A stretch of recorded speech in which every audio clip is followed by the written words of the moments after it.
au nom du peuple gabonais et garant de la protection des institutions, avons décidé de défendre la paix en mettant fin au régime en place.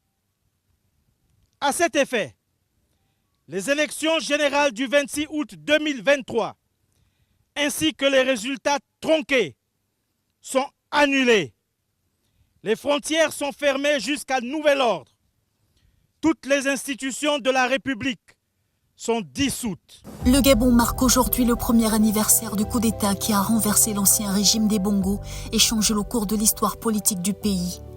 Un an après ces événements, le bilan de cette période de transition et les perspectives d'avenir suscitent autant de réflexions que de débats au sein de la société gabonaise. Le coup d'État du 30 août 2023, mené par un groupe d'officiers militaires, a mis fin à une dynastie familiale qui a dominé le pays depuis l'arrivée au pouvoir d'Omar Bongo en 1967.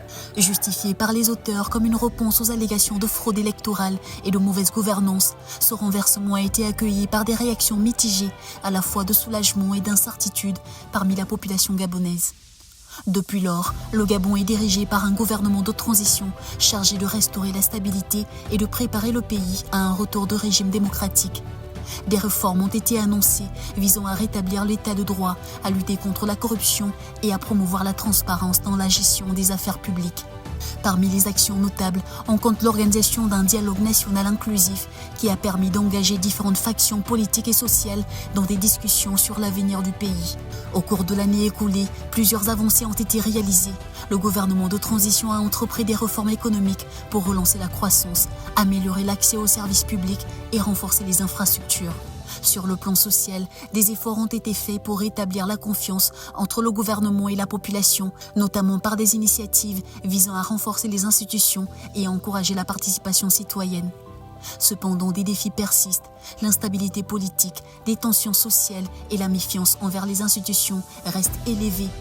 De nombreux Gabonais attendent encore des résultats tangibles, des réformes promises, tandis que certains s'interrogent sur la véritable intention des dirigeants de la transition quant à l'organisation d'élections libres et équitables. Alors que le Gabon célèbre cette première année après le coup d'État, l'avenir politique du pays demeure incertain. Le gouvernement de transition est sous pression pour tenir ses engagements en matière de réforme et pour garantir une transition pacifique vers un nouveau gouvernement démocratiquement élu. Les réactions des Gabonais face à cette période de transition varient. Pour certains, le coup d'État a offert une occasion de redéfinir le cours du pays, ouvrant la voie à une nouvelle ère de gouvernance. Pour d'autres, les incertitudes actuelles et les rythmes des changements suscitent des inquiétudes quant à la stabilité et à la direction future du Gabon. À un an du coup d'État, le Gabon se retrouve à un carrefour décisif. Les mois à venir seront cruciaux pour déterminer si le pays peut surmonter ses défis actuels et poser les fondations d'une démocratie stable et prospère. Tandis que les citoyens attendent avec impatience la suite des événements, le regard est tourné vers les dirigeants actuels pour qu'ils respectent leurs promesses de réforme et de progrès. C'est enfin notre essor vers la félicité.